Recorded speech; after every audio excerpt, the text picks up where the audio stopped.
வணக்கம். நான் வியா டியூஷன் ரேவதி மீனால் பேசுகிறேன். எல்லாரும் எப்படி இருக்கீங்க? இன்றைக்கி நம்ம டிஸ்கஸ் பண்ண போகிற டாபிக் வந்து சைக்காலஜி. எஸ்பெஷலி இந்த டாபிக் வந்து எந்த ஏஜ் குரூப்புக்கு ரொம்பவுமே வந்து பொருந்தும் அப்படின்னு பார்த்தீங்க அப்படின்னா, ஒரு 17ல் இருந்து ஒரு 25 அந்த ஏஜ் குரூப்புக்கு வந்து பார்த்தீங்க அப்படின்னா, அவங்க வந்து டீனேஜ், அதாவது ஒரு அடலசன்ட் பீரியட் நம்ம வந்து என்ட்ரி ஆயிட்டோன்ற அந்த மெச்சூரிட்டி சம்டைம்ஸ் அவங்களுக்கு அவங்க ஏஜை வச்செல்லாம் வந்து அவங்களோட மெச்சூரிட்டி கரெக்டாக இருக்குமா அப்படிலாம் நம்ம சொல்ல முடியாது. ஏன்னா இன்னமுமே நம்ம அவசரப்பட்டு சைல்டிஷாக சில விஷயங்களுக்கு நம்ம முடிவு எடுக்கிறது வந்து பார்த்திங்கன்னா நமக்கே வந்து அது ஃபேவரபுளாக இல்லாமல் ஒரு அன்ஃபேவரபிள் கண்டிஷனுக்கு நம்மளை தள்ளுறதுக்கான வாய்ப்பு இருக்குது. அதை ரிலேட் பண்ணி தான் இன்றைக்கி நான் உங்களுக்கு ஒரு ஸ்டோரி சொல்ல போகிறேன். இந்த ஸ்டோரி வந்து பார்த்தீங்க அப்படின்னா, ஒரு ஃபார்மரும் 3 காக்ரோச்சும் இருக்கிறாங்க. சரியா?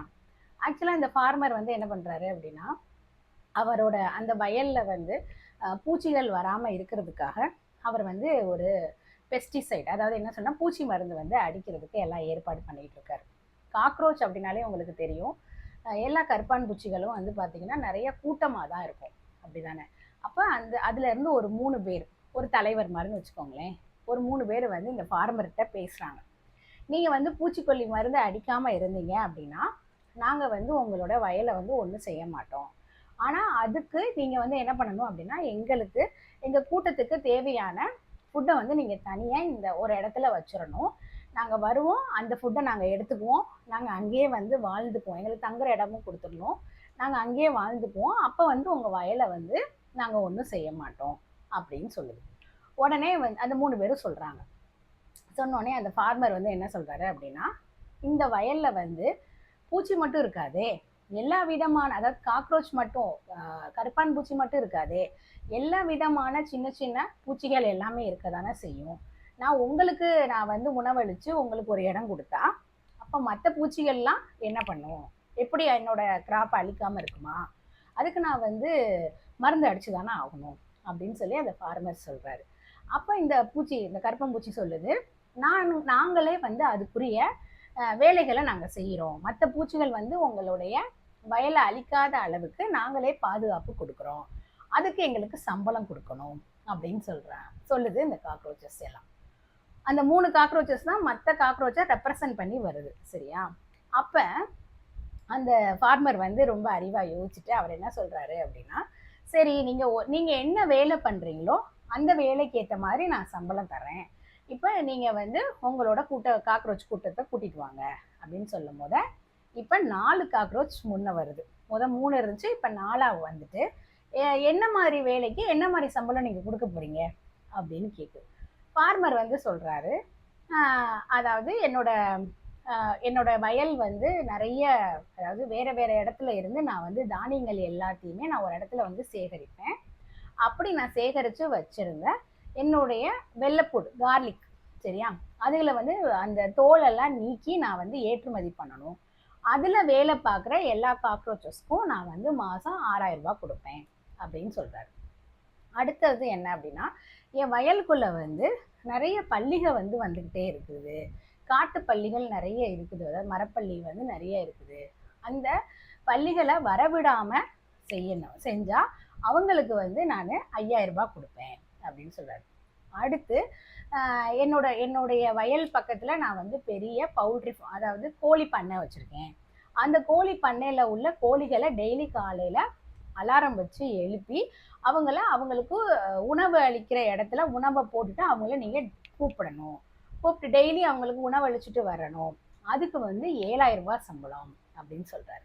அப்புறம் இன்னொரு வேலை வந்து என்ன அப்படின்னா, நான் வந்து ஆட்டுக்கூட்டம் வச்சுருக்கேன், அந்த ஆட்டுக்கூட்டத்தை வந்து டெய்லி சாயங்காலம் வந்து அதோடைய இடத்துல வந்து அதாவது ஆடும் மாடும் வந்து அடையும் போது அதோட இடத்துல இருந்து அது வெளியேறாமல் இருக்கிறதுக்காக டெய்லி அந்த மாடுகளுக்கும் நடுவில் ஒரு காக்ரோச் கூட்டம் வந்து என்ன பண்ணணும்னா டான்ஸ் ஆடி பாட்டு பாடணும். ஆனால் அதுக்கு வேலை வந்து பார்த்தீங்கன்னா, நீங்கள் வெறும் டான்ஸ் ஆடி பாட்டு பாடுறதானே, அவங்கள என்டர்டைன் தானே பண்ண போகிறீங்க, அதனால அதோட விலை வந்து 300 ரூபா தான் அப்படின்னு சொன்னோன்னே இந்த காக்ரோச்சஸ் எல்லாம் யோசிக்குது. அப்போ இவர் வந்து 4000, அதாவது அந்த சேல்ரி, இப்போ ஃபார் எக்ஸாம்பிள் 5000, 6000, 7000, இன்னொன்று வந்து ஒரு 500 ரூபான்னு வச்சுக்கோங்க, 300 ரூபாயோ 500 ரூபாயோ, அந்த மாதிரி வைக்கும் போது வேகமாக வந்து ஒரு காக்ரோச் சொல்லுது, நான் என்னோட கூட்டத்தை கூட்டிட்டு வந்து நான் வந்து கோழிகளுக்கு தீனி வைக்கிறேன். இன்னொரு காக்ரோச் சொல்லுது, நான் வந்து அந்த மரப்பள்ளிகளை விரட்டுறேன். இன்னொரு காக்ரோச் சொல்லுது, நான் வந்து உங்களுடைய அந்த வெள்ளைப்பூடு ஃபேக்ட்ரியில் அந்த ஏற்றுமதி இது பண்ணுறதுக்கு அந்த தொழில் எல்லாத்தையும் நான் உரிச்சு தரேன் அப்படின்னு சொல்லுது.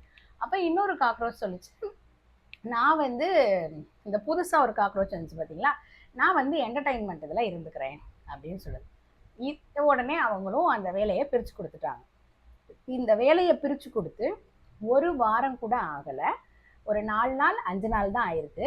பார்த்தா முதல்ல ஒரு 3 வேலை, அதாவது கோழிக்கு தீவனம் போடுறது, பள்ளிகளை விரட்டுறது, அதுக்கப்புறம் வந்து அந்த வெள்ளைப்பூடை வந்து உரிக்கிறது, அந்த தோலை வந்து நீக்கி ஏற்றுமதி பண்ணுறதுக்கு உதவுறது. இந்த 3 காக்ரோச்சும் வந்து பார்த்தீங்கன்னா 4-5 நாள்லேயே அந்த காக்ரோச்சோடைய கூட்டங்களும் என்ன ஆயிடுது அப்படின்னா இறந்து போயிடுது. அப்போ இந்த ஃபார்மர் வந்து என்ன பண்ணுறாரு அப்படின்னா, இந்த என்டர்டைன்மெண்ட், இந்த ஆடு மாடுகளை சாயங்காலம் வந்து பாட்டு பாடி டான்ஸ் ஆட வைக்குதுல, அந்த காக்ரோச் கிட்ட வந்து இந்த ஃபார்மர் வந்து கேட்குறாரு, நீ ஏன் நான் இவ்வளோ ஆப்ஷன் கொடுக்கும் போது நீ ஏன் இந்த ஆப்ஷனை சூஸ் பண்ண அப்படின்னு கேட்டோன்னே அந்த காக்ரோச் கொஞ்சம் கூட யோசிக்காம அது என்ன பதில் சொல்லுது அப்படின்னா, நீங்கள் வந்து டெய்லி வந்து காலையில் வந்து உணவளிக்க சொல்கிறீங்க உங்களுடைய கோழிகளுக்கு, இந்த கோழிகளுக்கு ரொம்ப விருப்பப்பட்ட உணவே என்னது, இந்த காக்ரோச் தான். நான் போய் வழியே போய் என்னோட உயிருக்கு பாதுகாப்பு இல்லாத இடத்துல நான் போய் காலையிலேயே அந்த கோழி இடத்துல வேலை பார்க்கணுமா? நான் உங்கள் காசுக்கு ஆசைப்பட்டு போயிருந்தேன்னா என்னோட உயிர் போயிருக்கும் தானே. அப்போ ஏன் நீ வந்து வயலை காக்கிறதுக்கு போகலை? நீங்கள் வயலில் வந்து மரப்பள்ளியை வந்து நீங்கள் விரட்ட சொல்கிறீங்க. அப்போ அந்த வயலை சுற்றி நிறையா மரங்கள் இருக்குது, நிறைய மரப்பள்ளிகள் இருக்கும். அது உங்களுடைய கிராப்பை அழிக்குதோ இல்லையோ, அங்கே காவல் காக்க நிற்கிற அத்தனை காக்ரோச்சஸையும் அது அழிச்சிரும். அதனால நான் அந்த இடத்துக்கு போகலை.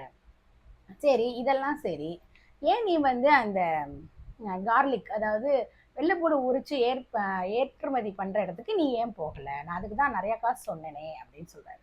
அப்போ அந்த காக்ரோச் சொல்லுது, அதோடைய நெடி, அதாவது அந்த ஜென்ரலாக சொல்லுவாங்க, கார்லிக் இருக்கிற இடத்துல வெள்ளைப்பூடோட அந்த ஸ்மெல்லுக்கே வந்து பார்த்தீங்கன்னா இன்செக்ட்ஸ்லாம் செத்து போயிடும் அப்படின்னு சொல்லுவாங்க.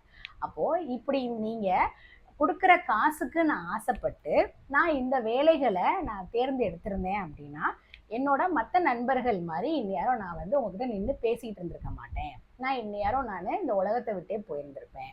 நான் அதனால தான் சம்பளம் கம்மியாக இருந்தாலும் பரவாயில்ல, என்னோட தகுதிக்கு என்ன வேலை என்னால் செய்ய முடியுமோ, எந்த பிரச்சனையும் இல்லாமல், என்னோட உயிருக்கு எந்த பாதிப்பும் இல்லாமல், அதே சமயத்தில் எனக்கு தேவையான அளவு பணம் கிடைக்கிற அளவுக்கு என்னோட வாழ்க்கையை நான் வந்து சந்தோஷமாக வாழ்கிற அளவுக்கு எந்த இடம் எனக்கு கம்ஃபர்டபுளாக இருக்கும், நான் அதனால தான் இதை நான் சூஸ் பண்ணேன் அப்படின்னு சொல்லுவேன். இந்த கதையில் உங்களுக்கு என்ன தெரியுது?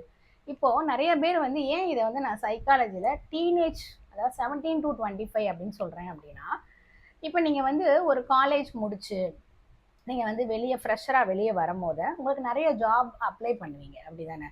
எல்லா இடத்துலையும் அப்ளை பண்ணும்போது சம்டைம்ஸ் உங்களுக்கு உடனே வந்து ஜாப் வந்து கிடச்சிரும். சம்டைம்ஸ் சில பேர் வந்து எப்படின்னா அதே மாதிரி ஜாப் பேசிஸ் தான் இருக்கும், ஆனால் வந்து சில பேருக்கு ஆரம்பத்திலேயே அதிகமான சம்பளத்துக்கு வேலைக்கு வந்துடுவாங்க. சில பேர் வந்து 1 வருஷம் எக்ஸ்பீரியன்ஸ் ஆகி அதுக்கப்புறம் தான் அடுத்தடுத்த லெவலுக்கு போவாங்க. இப்போ இதுலேருந்து என்ன சொல்ல வர்றாங்கன்னா, சேம் டைப் ஆஃப் சேலரியே கொடுக்குறாங்க, ஆனால் அந்த சேலரியை வச்சு நீங்கள் உங்களுடைய தகுதியும் வச்சு இந்த வேலைக்கு நம்ம போகும்போது நம்ம பாதுகாப்பாக தான் இருக்கிறோமா? இந்த இடத்துல பாதுகாப்புன்றதை என்ன மீன் பண்ணுறேன் அப்படின்னா, நம்ம படிப்புக்கேற்ற வேலை தான் நம்ம பார்க்குறோம், பட் அதே நேரத்தில் நம்ம படிப்படியாக தான் முன்னேறணும். நமக்கு சம்பளம் அதிகமாக இருக்குது அப்படின்றதுக்காக நம்மளுடைய பிரெயினை வந்து டோட்டலாக ட்ரெயின் பண்ணுற மாதிரி, அதாவது நீங்கள் ஒரு ஃப்ரெஷர்ஸ், அப்போ ஃப்ரெஷர்னு சொல்லும் போது ஒரு வேலை புதுசாக ஒரு ஜாபுக்கு என்ட்ரி ஆகும் போது அந்த இடத்துல நீங்கள் ஸ்மார்ட்டாகவும் ஒர்க் பண்ணணும். அதே சமயம் ஒரு ப்ராஜெக்ட்டுக்கே நீங்கள் போகிறீங்க அப்படின்னா அந்த ப்ராஜெக்டில் உள்ள ப்ரோஸ் அண்ட் கான்ஸ், அதாவது இந்த ப்ராஜெக்ட்டுக்கு பர்டிகுலர் ப்ராஜெக்ட்டுக்கு என்ன மாதிரி மாடியூல்ஸ்லாம் நான் படிக்கணும், என்ன மாதிரி நான் அதில் ஒர்க் பண்ணணும், அதே சமயத்தில் என்னுடைய பிரெயின் ட்ரெயின் ஆகாத அளவுக்கு நம்மளை ஃபிசிக்கலாக, அதாவது இந்த சென்ஸ் ஹெல்த் வைஸ் நம்மளை வந்து பாதிக்காத அளவுக்கு நம்மளுக்கு அந்த ப்ராஜெக்ட் இருக்கணும். அப்படி இல்லாத பட்சத்தில் நிறைய டீனேஜ் அதாவது இந்த மாதிரி நியூ ஃப்ரெஷர்ஸ் எல்லாத்தையும் பார்த்தீங்கன்னா முதல்ல ஒரு ஆர்வத்தில், ஆர்வ கோளாறுன்னு கூட வச்சுக்கலாம், ஒரு ஆர்வத்தில் நான் ஃபஸ்ட்டு எடுத்தோன்னே என்னோட சேலரி வந்து 30K 40Kன்னு உள்ளே போகிறாங்க. உள்ளே போய் ஒரு மாதத்துக்கு சேலரி வாங்கும் போது நம்ம எப்படி இருந்தோமோ அதே மாதிரி இருக்கும். செகண்ட் மந்த் தேர்ட் மந்த்லாம் நீங்கள் சேலரி வாங்கும் போது கிட்டத்தட்ட நிறைய பேர் வந்து பார்த்தீங்கன்னா ஸ்ட்ரெஸ்ஸோட உச்சத்துக்கே போயிடுறாங்க. என்னன்னா அவங்க இன்னும் வாழ்க்கையில் சம்பாதிக்க வேண்டியதும், அவங்க லைஃப்பில் நிறைய அவங்களுக்கு இன்னும் அவங்க லைஃப்பில் நிறைய பார்க்க வேண்டியது இருக்கும். ஆனால் இந்த ப்ராஜெக்ட் முடிக்கணும், இந்த ப்ராஜெக்ட் அது என்னன்னா அந்த ஒர்க் பேலன்ஸ் பண்ண தெரியாதவங்க ஆரம்பத்திலேயே வந்து போய் எதுலையாவது ஒன்றில் ஹை சேலரின்னு சொல்லி சிக்கிட்டாங்கன்னு வச்சுக்கோங்களேன். சிக்கி அதுலேருந்து இல்லை நம்ம அடப்பட்டிருக்கோனாவது அட்லீஸ்ட் அவங்க வந்து உணர்ந்துட்டாங்க அப்படின்னா அந்த கம்பெனியை விட்டு வெளியே வந்து அடுத்த கம்பெனியை நம்ம தேடலாம். ஆனால் நம்ம அதை ரியலைஸ் பண்ணவே முடியாமல் ஒரு சில பேர்லாம், இது வந்து மோஸ்ட் ஆஃப் த ஐடி பீப்புளுக்கு அப்படி தான் நடக்குது. அதனால தான் அதை இந்த ஸ்டோரியில் நான் ரிலேட் பண்ணணும்னு நினச்சேன். என்ன அப்படின்னா, இப்போ நம்ம வந்து சேலரி அதிகமாக இருக்குது அப்படின்றதுக்காக நம்ம போய் ஒரு இடத்துல சிக்கிற மாதிரி சிக்கக்கூடாது. ஏன்னா நம்ம அடுத்தடுத்து நம்ம லைஃப்பில், அதாவது கம்ஃபர்ட் ஜோனுன்னு நான் சொல்ல வரல, அதே நேரத்தில் இப்போ நம்ம டெடிக்கேட்டடாக ஒர்க் பண்ணணும், கரெக்ட். பட் அந்த ஒர்க் பேலன்ஸ் தனியாக இருக்கணும், உங்களுடைய பர்சனல் லைஃப் தனியாக இருக்கணும், உங்களுடைய ஹெல்த், அதாவது ஹெல்த்தை மெயின்டைன் பண்ணுற ஃபேஸ் தனியாக இருக்கணும். எல்லாமே பேலன்ஸ் பண்ணுற மாதிரி இருந்தால் நீங்கள் அந்த ஜாபில் கண்டினியூ பண்ணுங்கள். இல்லாத பட்சத்தில் உங்களை டோட்டலாகவே ஒரு ஜாப் வந்து உங்களை ட்ரெயின் பண்ணுது அப்படின்னா உங்களோட ஃப்யூச்சரே வந்து அந்த இடத்துல வந்து கொஸ்டினபிள் ஆயிரும்.